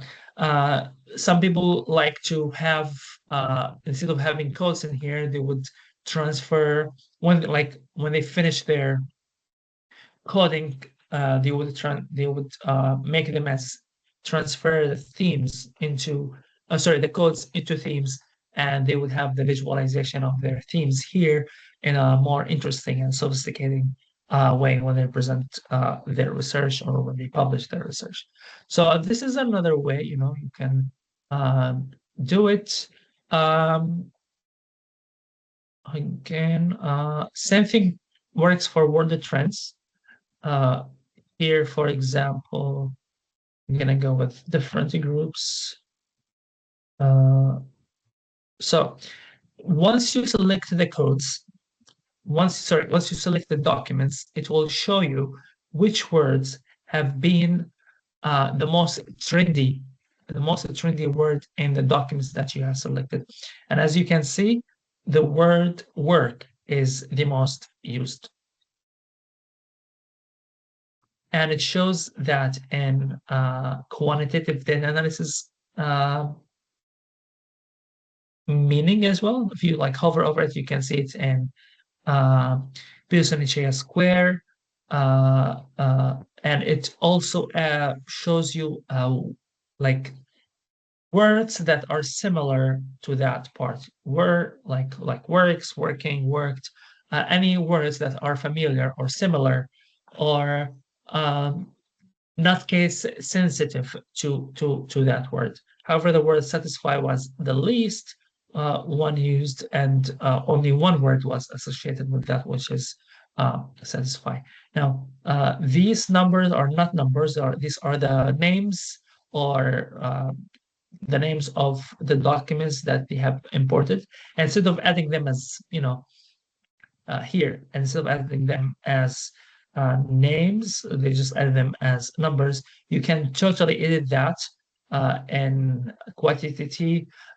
You can also here document names as labels. You can here put them that way, so it's easier for you, to see how that works. Um, what else I have? Yeah, here you can change the language that you want. You have like different languages in here. You can work with them if you use like different languages.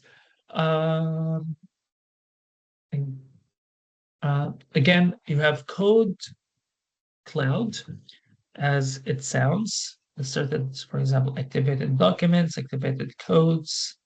I don't want a clear list. Okay, I have to do something really quick in here.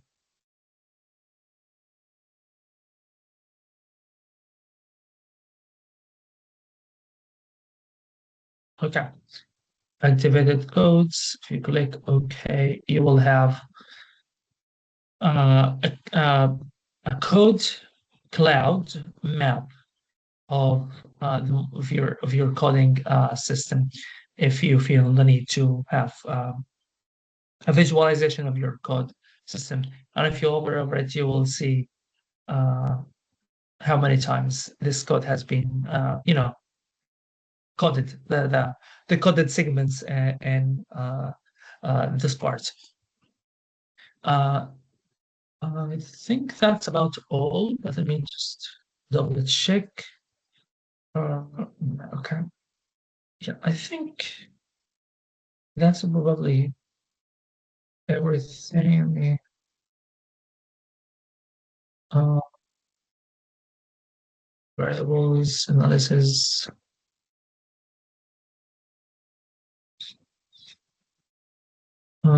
And I'm just gonna go back to the stats section just really quick. If you come here and you go to your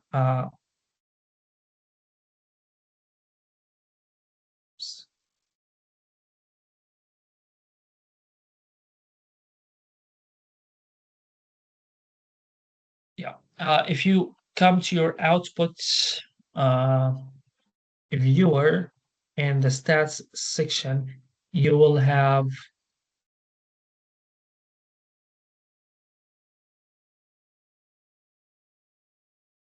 there's nothing here because we have not done any research. So I'm just gonna go do something like really quick. Uh,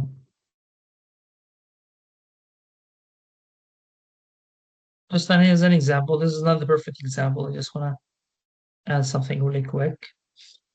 And so, and this part, now that you have it here, this is the, again, this is not the perfect example, just an example of how uh, MAXQDA statistics function would help you visualize your data really quick. You don't have to do much work or any work for that matter, except importing your own data into the software.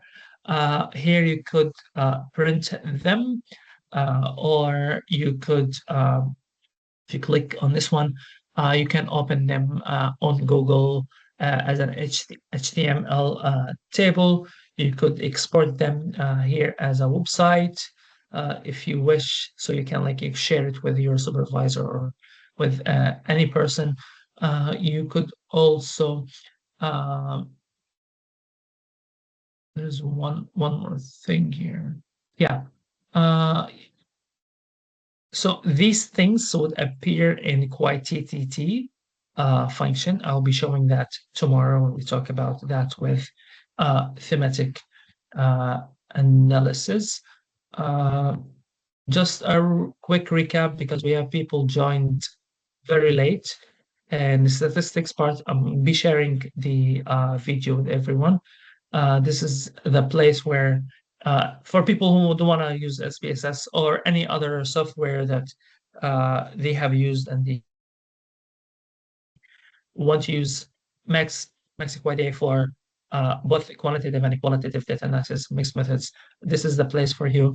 You have all the functions that you could use in other software really here, and it's easier to navigate and to edit your work. I think that's about that. Um, I don't have any questions so far. I think if you have any questions, you can ask me. Yeah, you have any questions?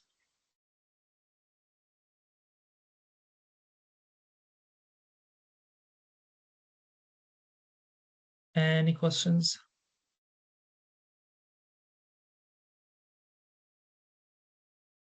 No. Okay. So I guess we have no questions, which means this is the end of our session for today. I will see you all tomorrow, same hour, same time, using the same password and same link. I will be sending today after the session the recording for this session and handouts for the two sessions what we had today about mixed methods and about data visualization in MaxQDA. I hope you had a great time. I hope you learned something new. I hope it was understandable, not very complicated. And yeah, thank you so much. I'll see you all tomorrow. Bye bye. Have a good day.